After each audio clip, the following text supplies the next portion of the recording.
Okay, we are ready to go, and wish everyone a good morning. Boker Tov, great to see everyone. Thank you for joining in our learning this morning as we continue our learning of Rav Kook. Let me just begin with the sponsor for this year. We have a sponsor that's covering the academic year of 2024. Le'iloi Nishmas Miriam Bas Avraham Alav Shalom V'Shem Tov Ben Shlomo Zichrono Livracha.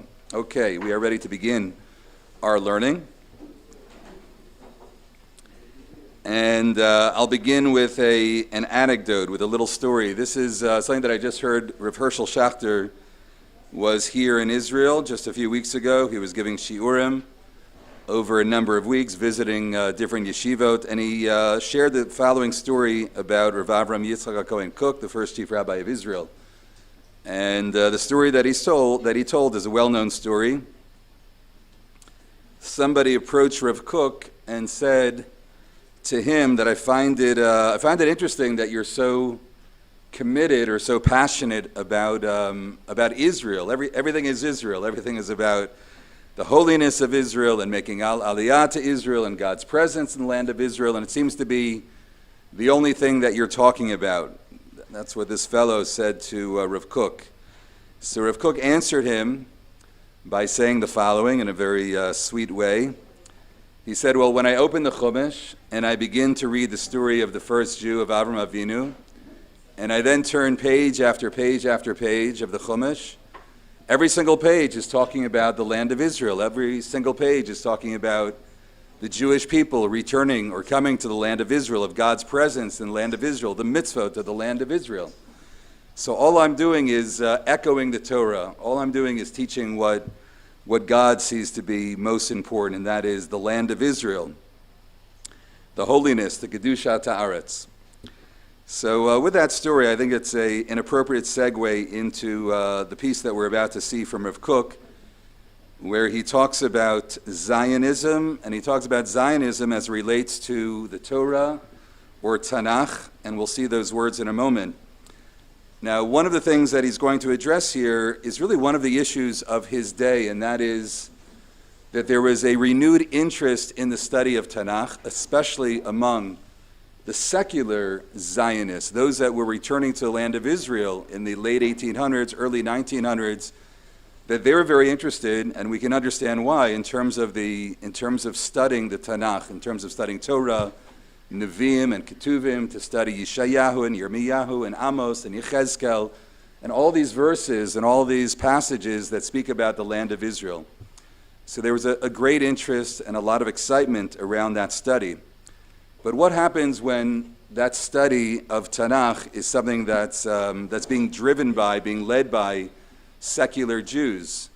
So what does the religious community do when they're studying that section of Torah? So one of the reactions is to kind of step away from that area of study. If that's something that they're touting, if that's something that they're investing their energies, so maybe that's not really for us. Like let's put our energies into other areas in terms of Talmud, in terms of Musar.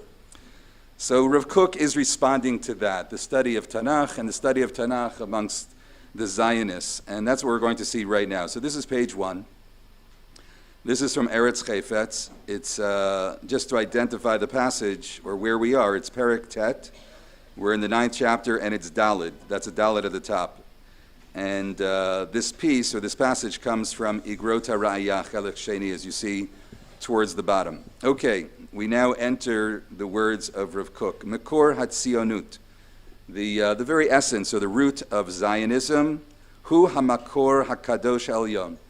Zionism, the very root of Zionism, even though, again, he's really referring to secular Zionism, right? Zionism that's being led by those that are not of the religious community, but he says the Makor, the essence of it is HaKadosh Elyon. It's actually rooted in that which is the most elevated of holiness.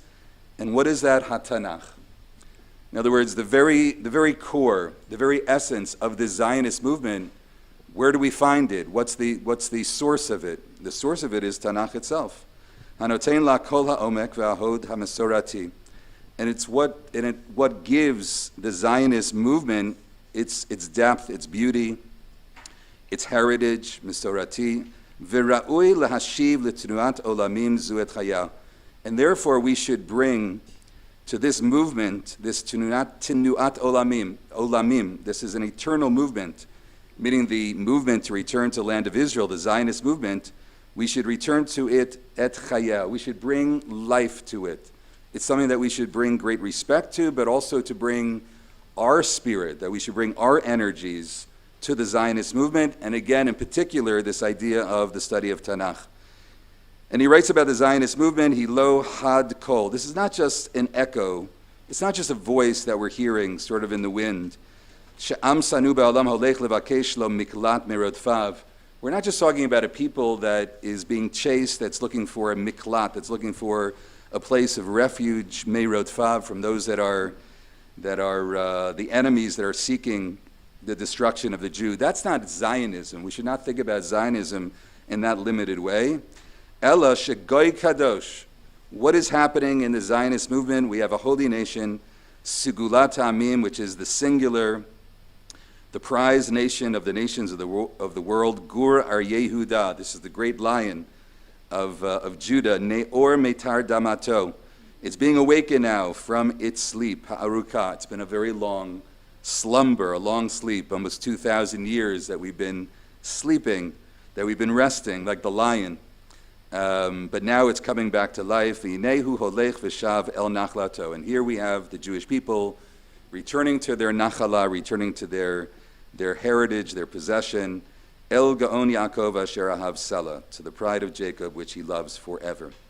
So here we have a very important position of Rav Kook, something that for many of us who've been studying Rav Kook, it's not a surprise to see this idea and to see this path of Rav Kook, to see in the Zionist movement the holiness, the great potential, and to see that at the makor, at the very essence, at the very core of the movement is holiness and the Tanach, and the importance of studying Tanach. And here I just want to highlight a couple of ideas. It's interesting, even today, in terms of Tanakh study. So I'm sure many of us here grew up within a day school movement and of studying Torah from a young age through high school, and in yeshiva as well, for those that were in yeshiva or seminary. And how much Tanakh study has there been? I know in my upbringing there wasn't an emphasis on Tanakh. It's studying halacha, it's Hilchos Shabbos, it's Kashrus, it's Mishnah, it's Gemara.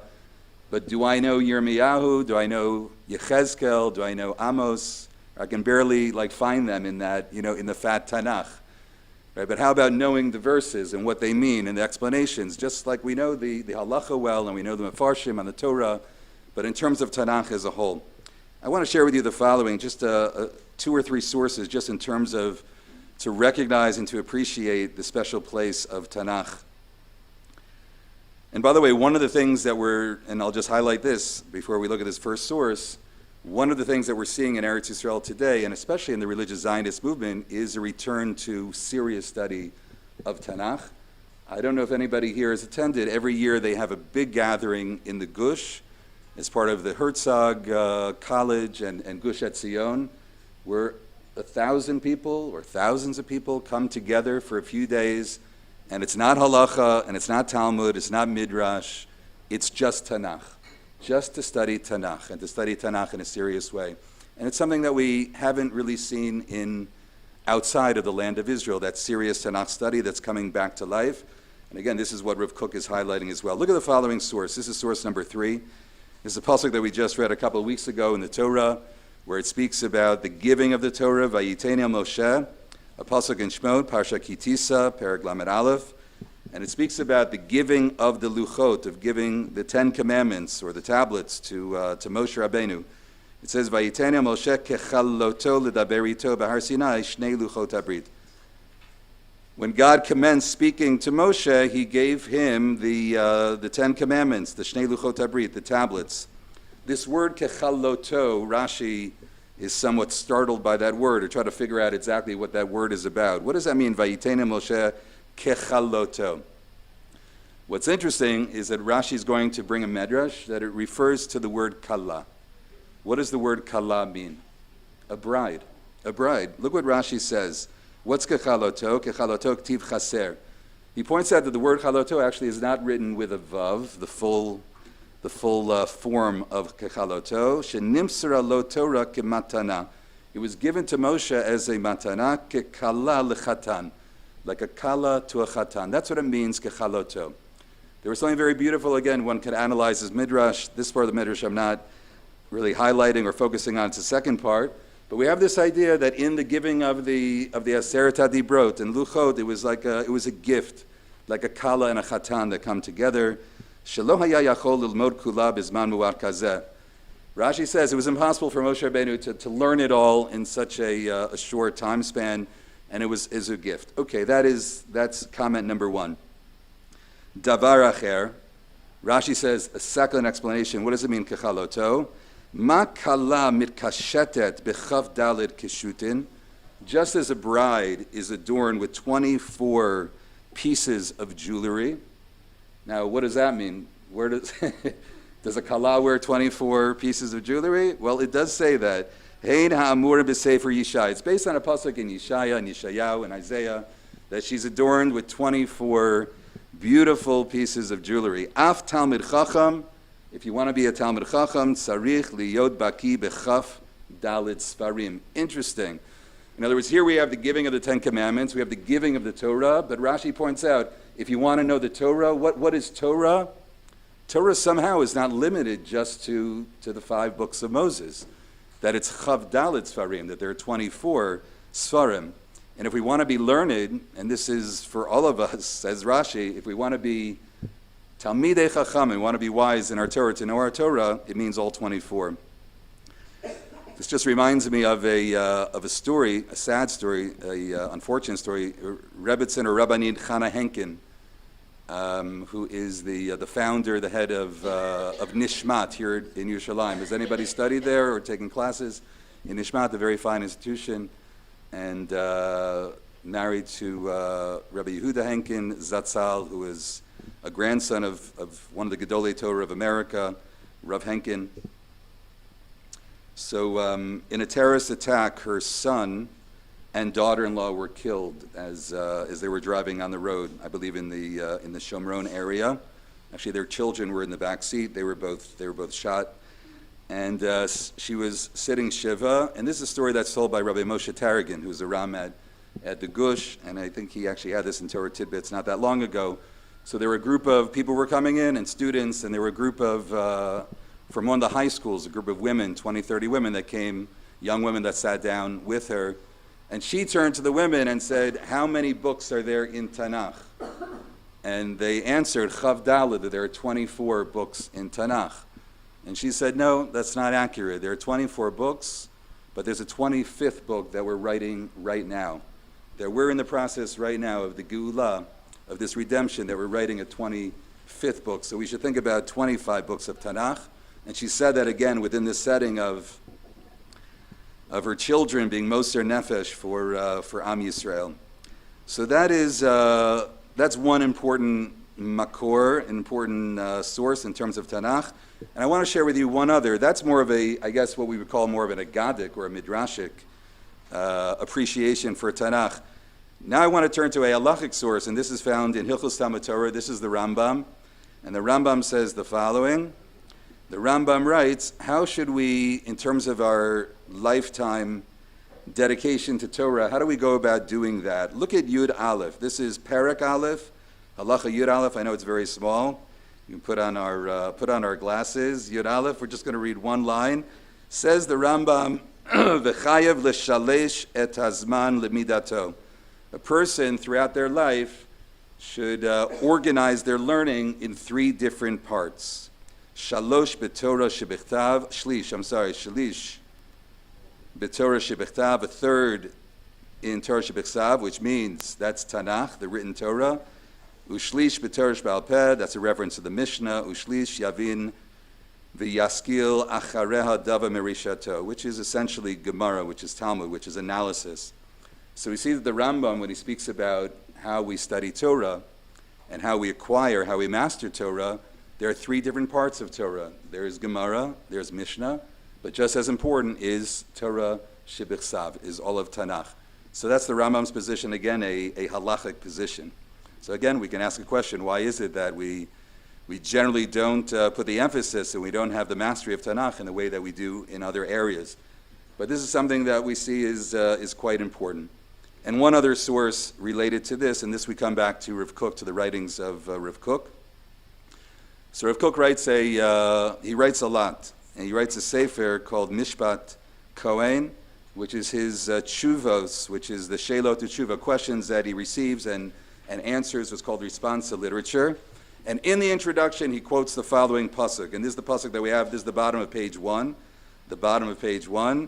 and this is the Gemara asks, where is the source in Tanakh for the idea of zecher lemikdash? In other words, that we are to do certain things when the Beit HaMikdash has been destroyed, that there are things that we need to do zecher lemikdash. Like what we did this past Shabbos, Parshat Shkalim. So that was like a zecher lemikdash. We announced the giving of the half shekel, even though we don't have an obligation. The half shekel relates to the Mishkan, to the Beit HaMikdash. But we did it, zecher lemikdash. Where do we have this idea? Is there a source for that? So it quotes the following. The Gemara quotes the following pasuk. It's a pasuk in Yirmiyahu, and it says the following: De Amar Kra. I'll read from the beginning of the Gemara. Minalan de Avdina Zeich LeMikdash. Where do we have this idea that we observe the concept of Zeich LeMikdash? De Amar Kra. The pasuk says the following: Ki A'ale Arucha Lach. I'll translate. I will restore health to you. Umimakotayich Pa'ech, and I will heal your wounds, your makot. Pa'ech Ne'um Hashem, says God, Ki nidacha karulach, because they called you an outcast. Sion hi daresh, Sion is to be called upon. However, ein la, there is not the proper response or the proper call for Zion. Okay, what does that mean exactly? The pasuk is referring to the idea that when we're outside the land of Israel, as we're suffering outside the land of Israel, that there's a need for a call, for a desire for return to the land of Israel. Tzion hi doresh ein la. But Rav Kook highlights these two ideas. One is that we have a makkah outside the land of Israel, that we have certain wounds, and we also have this first statement, Ki ale aruchala, I will restore health to you. So Rav Kook says the following: there are two things that happen in the galut. One is the makot that we receive, literally, that there's a harshness of our enemies, the way that we've experienced a lot of hardship and suffering because of enemies, because of anti-Semitism, because of pogroms, because of Holocaust. But there's another kind of healing that needs to be done as well, and that's an inner healing. That he says, that's the first part of the pasuk. Ki ale arucha lach, I will restore health to you. Which means there are certain things, and I mentioned this the other week, there are certain things that we have lost as a people in this long galut. And one of them, Rav Kook speaks about, is this appreciation for Tanakh. That we kind of moved away, and maybe we moved away from it because it was really, so much of it is talking about the land of Israel, returning to the land of Israel, and it didn't speak to us as much as other areas. We had to kind of hunker down, and we had to learn the halacha and Gemara and Mishnah, and to know what we need to do, and to know the halacha. And Tanakh, we allowed that to kind of, be moved to the side a bit. But it's time, as we're returning, and this he says is hinted to in this pasuk in Yirmiyahu, that a healing is going to happen. Again, there's the makkah from the outside, but the healing in terms of some of the things in our inner world, in terms of our own community, our Jewish community, that we've allowed to fall to the wayside. And part of that is Tanakh. So that's teaching number one. One idea in terms of Tanakh. Yes, please. How does that relate to the Zecher HaMikdash? Say it one more time. How does that relate to the Zecher HaMikdash? Oh, how does it relate? It relates to Zecher HaMikdash because the last part of the pasuk is that we're outside the land of Israel, and there isn't Doresh La. There aren't those that are yearning for it, meaning we have an obligation to do that. In other words, the pasuk highlights Yirmiyahu is giving a prophecy that outside the land of Israel, that there are makot, that there's going to be things that we're going to struggle with, and there isn't a calling for Zion. And the Gemara understands, based on that pasuk, that there's a lack of a calling for Zion. That means that there must be, that we need to do things in which we are calling out and yearning for the return to Eretz Yisrael. But Rav Kook highlights he's highlighted the first part of the pasuk, which makes a distinction between two kinds of healing. a healing from makot from the outside, but then there's a healing that also needs to be done from the inside, the things that we've been negligent in terms of our own Judaism and our Jewish life, and one of them is Tanach. And as I said earlier, Baruch Hashem, it's one of the beautiful things that we're seeing being revitalized in our learning in Eretz Yisrael today. If we turn now to page 2, so that is the first piece from Rav Kook. We're now going to look at a second piece from Rav Kook, which is the following piece which is found in the Sefer Eretz Chefetz. And it really continues the same theme, and that's why I brought them together, where he talks about Zionism. And one of the interesting things about the Zionist movement, and again, this became a controversy and a question how to respond to it, was the reviving of the Hebrew language, of the spoken Hebrew language. And we know that Eliezer ben Yehuda is the prime figure in terms of bringing back the Hebrew language. Stories about his own home, that he's speaking to his wife for the very first time, that in a family, in a home that they're just speaking Hebrew, his own child, they don't allow him to play with any friends, to go to school, and they just want him in the home, and they want him only to hear Hebrew and to be the first family, to be the first child growing up in the land of Israel speaking Hebrew. And somehow, and we all know that this is one of the great, it's considered to be a remarkable achievement for an ancient language to come back to life. Right? We know how difficult it is to come to a country. I know how difficult it is, right, to learn Hebrew, to be fluent in Hebrew. And how do you do that with a mass population? Everybody that's coming, 1800s and 1900s, nobody's speaking Hebrew. That's not anyone's, just like us. That's not their mother tongue, right? They're coming with Yiddish. They're coming with other languages. They're not speaking Hebrew. How do you make that transition? How do you make that transformation? It's almost miraculous. And how difficult it for all of us. Again, I mentioned day school education. So they've tried and they keep trying and they can't figure out how to do it. And parents are spending $30,000 a year on children. Ivrit be'ivrit, they do 12 years and they cannot speak a word of Hebrew at the end of 12 years of hearing Hebrew every single day and all subjects being taught in Hebrew. It's not an easy thing. And how did it happen? So it's quite amazing that it did happen, and we have a country that's speaking Hebrew. 7 million people, more than that, 7 million Jews, 10 million people that are speaking Hebrew. So this is something that Rav Kook addresses as well. Not everyone was that excited about the idea that Hebrew was being spoken again. Many in the traditional camp felt that, first of all, it was being rejuvenated, that it was coming back to life from secular Jews. And if it's being led by a secular community, and Eliezer ben Yehuda, that's already problematic. That's not something that we can get on board with. And even speaking Hebrew and using Hebrew words in a modern way, that was also, in the traditional camp, that was also seen to be somewhat of an issue. They had to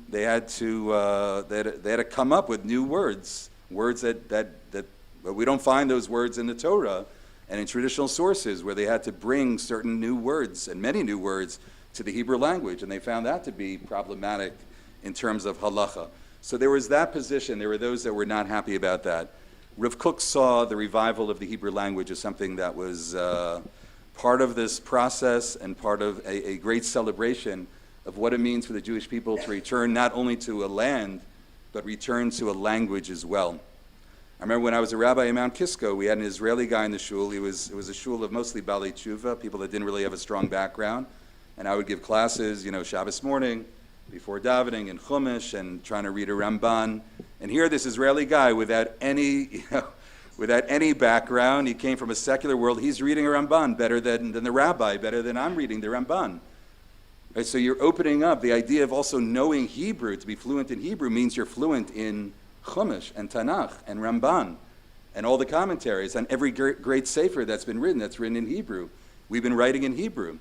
So a secular Jew that knows Hebrew, the whole world of Jewish learning is now open to that person in a way that somebody who's religious that doesn't have Hebrew at their fingertips may be struggling. So that's also an interesting dimension in terms of opening up Hebrew, or the fact that Hebrew is being spoken by a typical Jew in Israel, that gives them access to Jewish learning. But we'll see in a moment in terms of what he saw, what Rav Kook saw is so significant and so special about the revival of the Hebrew language. Again, it's coming, but where did it come from? Right? It doesn't come from Mea Sharim. It doesn't come from a religious group. It's coming out of these early Zionists. The Chalutzim are bringing back the Hebrew language. That Eliezer ben Yehuda is bringing back the Hebrew language. Eliezer ben Yehuda writes an article, and that article, and it was an article that became very, very well known in one of the Israeli newspapers in the early years, again before Israel. He passed away, I think it was 1922 in the 20s. So he overlapped. Rav Kook passed away in 1935, so they're contemporaries in Israel together. And he writes in one of those articles that we no longer need any of this is Eliezer ben Yehuda, it's time to put all of the traditions of Judaism, to put them aside. It's part of some ancient tradition. We no longer need that. We're a new Jew living in the land of Israel today. And Rav Kook was not happy about that, and he wrote an article responding to that. But they actually had, and I'll mention in a moment, they actually had a very warm relationship with one another. It shows you a lot about Rav Kook and maybe Eliezer ben Yehuda as well, in terms of, even though deep disagreement in terms of their philosophy, but in terms of the way that they interacted with one another. But let's look at this. Let's take a moment to see the words of Rav Kook, and again, about the Zionist movement and what they're bringing to the table. So Hatzionut. So the Tzionut, the Zionism that we have today, Hama'asit va'iyunit. So Ma'asit means the active Zionism, actually what's unfolding in terms of what the Zionists are bringing to Israel. Again, these Chalutzim, these secular Zionists, va'iyunit. Iyunit is the philosophical side of Zionism, hapolitit, the political side, v'hadiplomatit, and the diplomatic side of Zionism, v'chol anafei yachad, all of the different branches of Zionism, and what Zionism is bringing to Palestine and to the Jewish people. The way that it's been actualized or materialized up till this moment, this day, again he's talking about the early 1900s. Yesh bahem inyanim niskavim v'na'alim. Here Rav Kook says what they are doing, these are exalted, these are elevated programs and initiatives. We should see this as something positive. Not only positive, again, look at the words that he used. Niskav v'na'alim. Right? These are exalted, elevated ideas. Shanu nikra'im imamakea vayatenu ha'yisraelit litamcham. And we are being called from the depths of our connection to Israel, and from our Jewish essence, litamcham, to support them, b'chol kochotenu, with all of our strength, hagashmim v'aruchaniyim. We should be supporting them physically, in material ways, v'aruchaniyim, in a spiritual way. Again, not everyone was on board with this idea, with this path, with this shita of Rav Kook, but he believed that there's great potential there, although again, it's not religious at this moment, and they're not coming from a religious place. But there's a spark of, and maybe even more than a spark, of goodness and holiness within it that we need to support. And here we're going to see the line Rav Kook adds, and this is always very important in Rav Kook, Aval kol ele yachad einam ki'im haguf hatzioni. But we should see this only as the body, or as external of what it really means to, when we talk about Zionism. Right? They're presenting a Zionism. It's a Zionism that we need to support. But again, that's like an external body of what it is. Aval kru'im anu miyad lizrok haneshama b'gviyah hamechutevet hazot. We need, and that's our job, right? As religious Jews, as religious communities, says Rav Kook, we need to place, or literally to throw, lizrok et haneshama, to place, to throw, to send the neshama, the soul, right? The spirituality, the spirit, the ruach, into this external, into this body, that it should have that, it should be worthy of that name, the name Zionism. So here Rav Kook again. Rav Kook is pointing out that yes, on one level, to some degree, Zionism doesn't have that religious component, but at the core it does have that component, and all the branches of Zionism, everything that all the initiatives, and one of the major initiatives of Zionism, he doesn't mention this here, but one of the major initiatives is the Hebrew language, the spoken Hebrew language. So I want to just point out 2 or 3 sources in terms of the importance of that, of speaking Hebrew. We could ask the question, is that a mitzvah? Is that something that we should be, that we should be pursuing in the same way that we pursue other mitzvot as well? So 2 sources that I want to share with you, or 3 sources. Look at the Daled. It's source number 4, Daled. So the Rambam has a perush on a Mishnah. It's a Mishnah that's found in Pirkei Avos, and it says, "V'hevei zahir b'mitzvah kala kivechamura she'ena ta yodea matan scharan shel mitzvot." You may be familiar with that. One of the beautiful Mishnayot in Pirkei Avos. It says we should be very, very careful with all mitzvot because you don't really know which mitzvah is the most important mitzvah. Right, you think about certain mitzvah is more important, other mitzvah is less important, but the Mishnah says, "Have a zar b'mitzvah kala kivachamura." No matter what mitzvah it is, take it very seriously. So the Rambam has a perush on this Mishnah, and the Rambam writes the following: what are the kalot? What would you consider to be mitzvot kalot? It says 1, simchas haregel. That's what the Rambam writes in his perush. What's simchas haregel? Maybe he was right to Yantiv, or maybe even, I was thinking maybe Chol HaMoed as well. Yantiv, Chol HaMoed, right? We don't always take that as seriously, right? How we treat the Chol HaMoed, that might be a mitzvah kala. And the other example that he gives, Ulemidas Lashon HaKodesh. He says the other mitzvah that we consider to be a mitzvah kala, that we really should not, is learning Lashon HaKodesh, is learning Hebrew. To be able to speak Hebrew, to be able to read Hebrew. Lemidas Lashon HaKodesh. Nice. So that is the Rambam. Interesting source that he considers that or categorizes learning Hebrew, the spoken language of Hebrew, as a mitzvah kala. Yes, please. He actually says that you don't know what the reward is. That's true. Yes. Yes. Yeah, I think that was important. Yeah. Absolutely. Absolutely. He said, we're doing that and not deciding which is important or not. You don't know what the schar. Absolutely right. That's exactly what the Mishnah says. She'ena ta yodea matan scharan shama. You don't know the schar. You don't know the schar. So as difficult as it is to learn Hebrew, to go to Ulpan, the Rambam says, you don't know the great schar. You should know. You're going to get great schar in Olam Haba, all those hours that you sat in Ulpan and that we're breaking our teeth in Hebrew. That is considered to be a great mitzvah. That's what the Rambam says. That's the example of all the mitzvah that he would give. All the examples that he would give for a mitzvah kala, he gives that example of learning Hebrew. The Ramban says the following, V'harabban mosi, v'nehu al-lashon she'HaKodesh Baruch Hu yitalei shmo medaber bo. Look at that. What's so special about Hebrew, by the way? Says the Ramban. You know why? What's so special? Because God speaks Hebrew. That's the language that he speaks. If God speaks Hebrew, if that's the language that he loves, well, we want to emulate Hashem. We also want to do that. Im neviya ve'im edotah, it's the way that he spoke to his prophets and to the community of Israel. Right at Har Sinai, what language was that? English? What language was that when God spoke at Mount Sinai? That's correct, Lashon HaKodesh. And therefore, ve'achad min ha'matarot ha'merkaziyot shel adam hi liot eloki. That one of the things that we are to do as men is ve'alachta b'drachav. If God speaks Hebrew, we want to speak Hebrew. Al kein tzarich l'daber b'sfato ha'kdosha sfat ha'nevi'im b'sefer ha'sfarim. It's the language of the Nevi'im. It's the way the prophet heard God speak.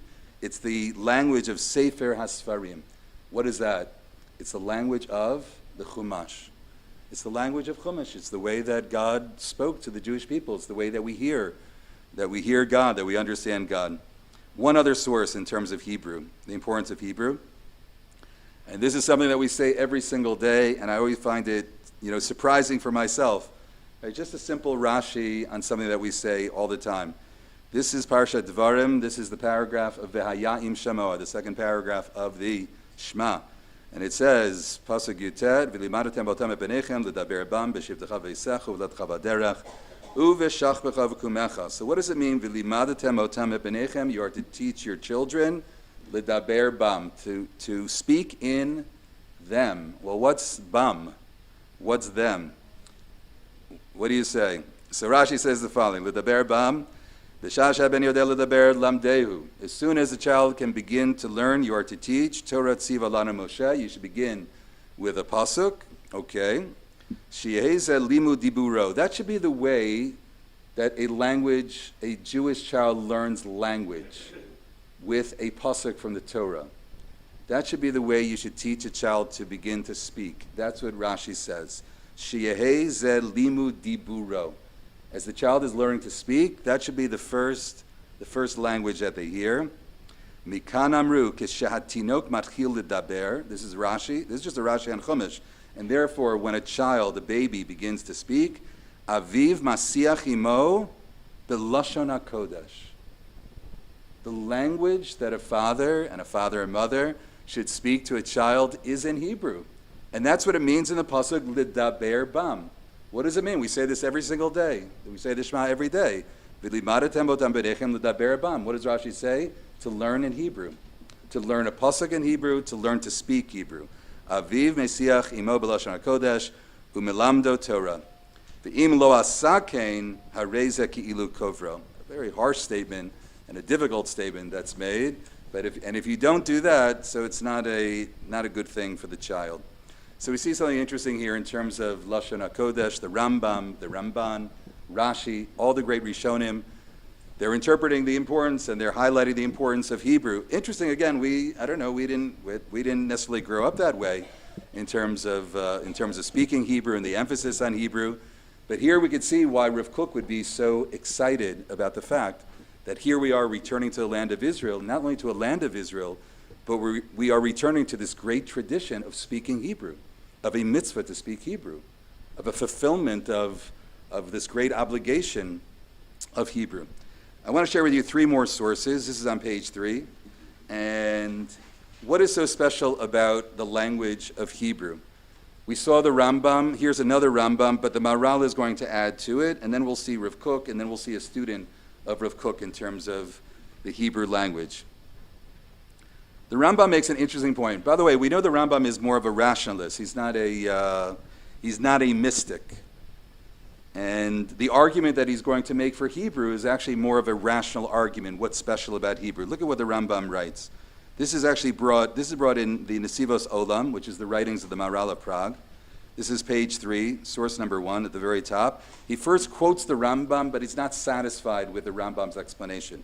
The Rambam's al-Kasa b'Sifro Mor Nevuchim. We know he writes the Mor Nevuchim, which is the philosophical, theological ideas behind mitzvot.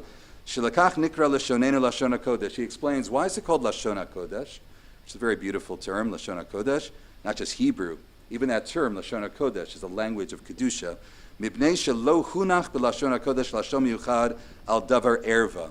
He says because you don't find anything in the Hebrew language that relates to a direct word that speaks of erva. How do you translate erva? Something illicit, immorality, sexuality in that area. In other words, it's a clean language. We don't have words in the Hebrew language for that. וגם מזה תראה כמה גדולה השמירה שלא להוציא דבר מגונה כאשר לשון נקרא לשון קודש בפי שאין בו דבר זה. Okay, so he writes, that's the argument actually that he presents in the Mor Nevuchim, that the language itself doesn't have curse words, right? It doesn't have words that are, by the way, that's true even in the modern Hebrew. Any of sort of like the inappropriate words are not from our tradition. We've taken from other traditions, other languages, but you don't find it there. So the Rambam, that's a very rational or more logical explanation for Lashon HaKodesh. It's Kodesh in the sense that it doesn't have words that that speak directly to things that are inappropriate. But the Maharal, again, is not satisfied with that. So the yes, 4 lines down. Now the Maharal responds, Aval ein nira sheyeh nikra Lashon HaKodesh b'shvil shelo nimtza bo Lashon Genai. I'm not satisfied with that explanation that it's called Lashon HaKodesh because you don't find anything that's a Genai inappropriate. She'im kein lo haya halashon kodesh ba'atzmo. Then that would mean that intrinsically it doesn't have holiness. In other words, you're just saying that it happens not to have any inappropriate words. But that doesn't really say anything about the actual language. Aval yikra Lashon HaKodesh. Why is it called Lashon HaKodesh? Mipnei shalashon hu pri b'toladot ha'adam, ma shemotzi misvatav. Because it's actually, what is language? Language, he says, emanates from a person. It's actually a part of a person, or emanates from the very core or essence of a person. Ulefichach yesh lechol umma ve'umma lashon mipnei atzmo. Every nation has their own language, and it reflects something about the character or the nature of that people in a mystical, in a spiritual way. Kamosha kol ilan ve'ilan yesh lo pri bifnei atzmo ve'ein zeh kazeh. Just as trees have particular fruit, so the language, the Lashon of a nation, represents something about the very core of the nation itself. And what does that mean? That the Lashon HaKodesh is connected to the neshama of a Jew, that it emanates, that it's connected to, right? That it's part of the neshama, the holiness of a Jew and of the Jewish people. And just going to the last three lines, Kamosh Amru b'midrash shebelashon zen nivra olam, just as God created the world with the language of Hebrew, v'hu lashon malachi ashares, it's the language of the angels. Akach natan zeh halashon al chelek hakadosh ba'adam. Again, there's a spiritual idea that there's a connection between the Hebrew language and the very essence of a Jew and of the Jewish people, and that is the holiness, and the two are interlocked with one another. Kach HaTorah v'Sifrei HaKodesh nichtavim bazeh halashon v'bnei zeh nikra halashon Lashon Kodesh. It's holy because it's actually part of something that's holy. It emanates from that which is holy, from the neshama, from the soul of a Jew. Okay, so that is, when we think about Lashon HaKodesh in that sense, and it's not just any language, like let me learn one more language. No, it's actually when we're speaking Hebrew, and again, maybe I need to do more of it, when we're speaking Hebrew, it's our neshama. We're connecting with our soul. Right? The soul wants to speak Hebrew. Right? This kedusha within us has a desire for this holy language and emanates from the very core of a Jew. Let's go now to Rav Kook. So Rav Kook, this is a letter that he wrote in Yaffo. This is the early years before he moves to Yerushalayim. He first comes to Yaffo. He becomes the chief rabbi in Yaffo. And he writes the following in terms of the importance of Hebrew. And here I just want to see the language of Rav Kook and his position on Hebrew. Hineni ro'eh. We see the following. So this is source number 2. We're just skipping to the middle paragraph where it begins with the word Hineni ro'eh. And here you have on the right side a nice little picture of Rav Kook, one of the classic pictures of Rav Kook. Hineni ro'eh shani tzrichim la'amod al habasis ha'itan shel kabbalat kol hatov sheyeshno b'chol pina b'chol tnu'ah. Here he says something in general, and he says that we should always look for the best. Right? We should always find that which is good. Kol hatov sheyeshna b'chol pina b'chol tnu'ah. In every corner, in every movement, right? There's good, right? We should look for the light. We should look for the goodness that's found in everything. The kal v'chomer, and how much more so, b'tnu'at ha'le'umit shelanu. In this movement, this national movement, in other words, the Zionist movement that's coming back to the land of Israel, shebisisa le'olam hu kadosh, the very basis of this movement, the foundation of this movement, is a holy one. Mibnei shetochno hu achayim shel goy kadosh. Its essence is the life of a holy nation. In other words, he believes, again, as a great spiritualist and mystic, that they're coming back to Hebrew. That's not just by chance, or that they kind of, this tradition of Hebrew, that there's something within the soul of a Jew that knows that this is their language, right? That knows that this is something holy, even if they're not expressing it that way, even if they don't see it that way, but they're connecting to something that is holy. And therefore we should be celebrating Hebrew. Utchiyat hasafa, and he writes the following, and this revival of the language, of the Hebrew language, kamo tchiyat haaretz, just like this revival of the land itself, of the Jew returning to the land, lo tered etzleinu bichvoda, it's not going to lessen, it's not going to literally go down from its honor. Afal pi shirabu, even though that many, l'tzarenu, unfortunately, amishtamshi b'shteyam shelo kahogen. Even though at this point, again, they're coming back to the land of Israel, not in a religious sense, and they're coming back to the Hebrew language, again, not from a spiritual point of view, but the fact that they're doing this is something that's going to only move in a good direction, a positive direction, which again, I think Rav Kook here, he has made the right call, right? 100 years later, he wrote this almost 100 years ago, that we see that the Hebrew language, land of Israel, the strength that this has brought the Jewish people. V'davka b'shvil kach muchrachim anu od yoter litametz lakachat et hachelek hayoter rashum b'tchiyot halalu. Therefore, we should take, right, the good part, the positivity of these movements, and we should support them. Ha'holchot u'mitpachot. They continue to open up and to what's the word? To develop. Thank you, and to develop. V'yodim anu barur, and we know with absolute certainty ki devar Hashem hu asher pakadat amo, that Hashem has chosen. In other words, that God, that there's a chosenness in this, and chosen the Jewish people. Umatzmiach lahem keren Yeshua, that we're going to see a flourishing of the glory of salvation. Kim'a kima, and that we saw. That's based on the famous Gemara in Yerushalmi.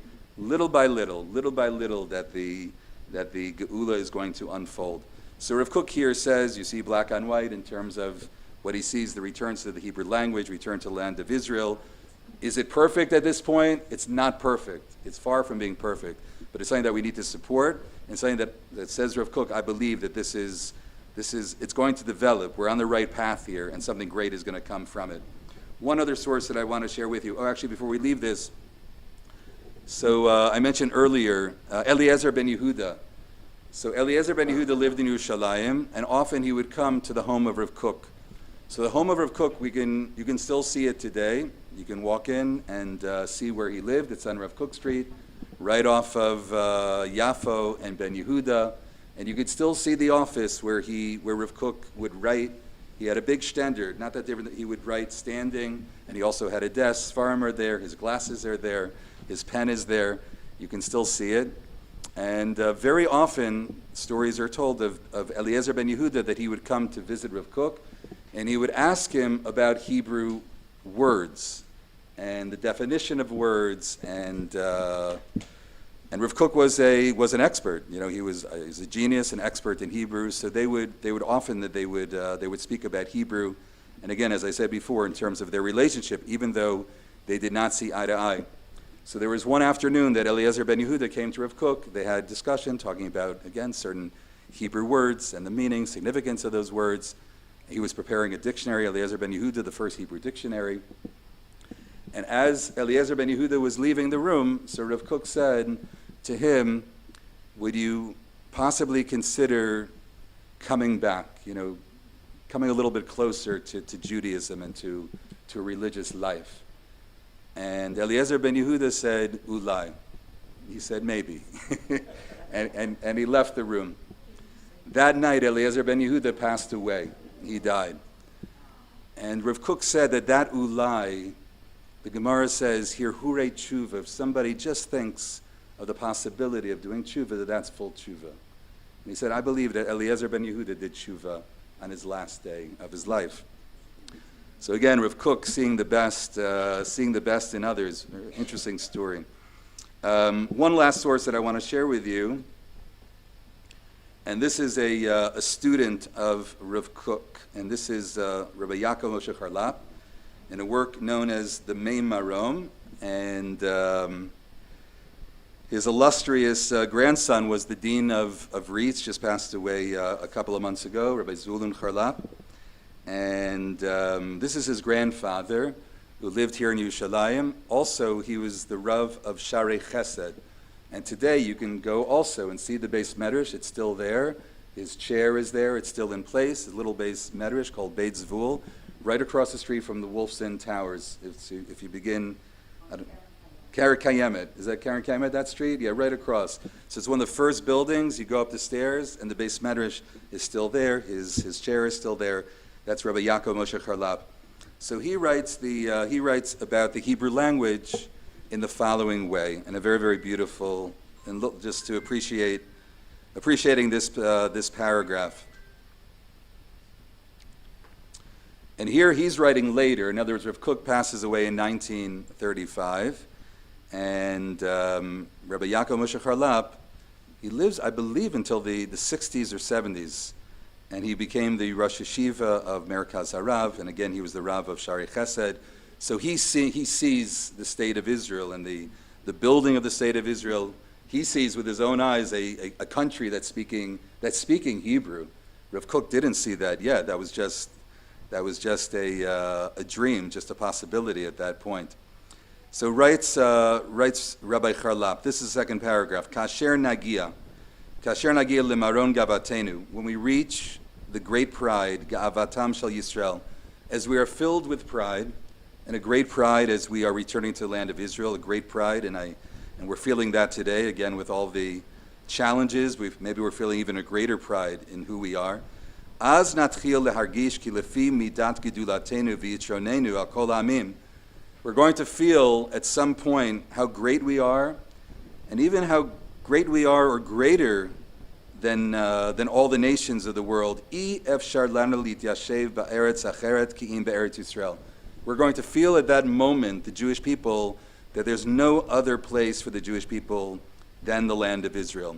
In other words, not just an issue of a safe haven or running somewhere to Israel, but we're going to feel the great pride living in Israel. Shegavoa mikol haaretzot. We're going to recognize that the land of Israel is the greatest heights, the greatest place to live in the world. Ve'ein anu yechalim leirei mimadregatenu ulehishtamesh. Here's the line.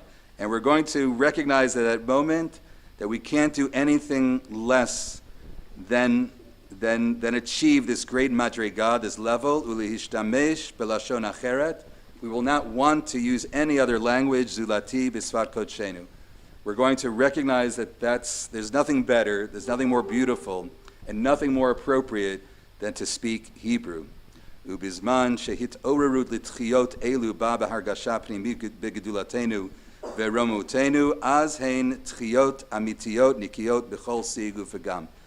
So he talks about the Hebrew language, again, not just as a struggle, and not just as an obligation, so to speak, like the Rambam writes, but when we feel such great pride in being in the land of Israel, such great pride in the nation of Israel returning to its land and returning to the language, we're not going to want to speak anything else, right? We all feel that here, right? We don't want to speak anything other than Hebrew.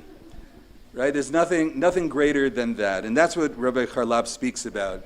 Not an obligation, right? Not that it's a chiyuv to do it, but it's something that once we feel the greatness, and we are feeling that ga'ava, we should feel a great pride in being here in the land of Israel, that we should not want anything less than the Hebrew language.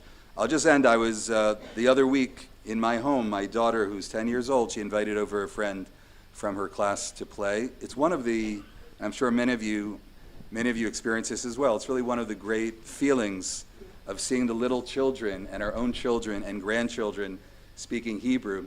But I just took note of my daughter Sarah, 10 years old, that she had a friend over, and the friend was from Paris, from France. She's a friend of hers in class and invited her over.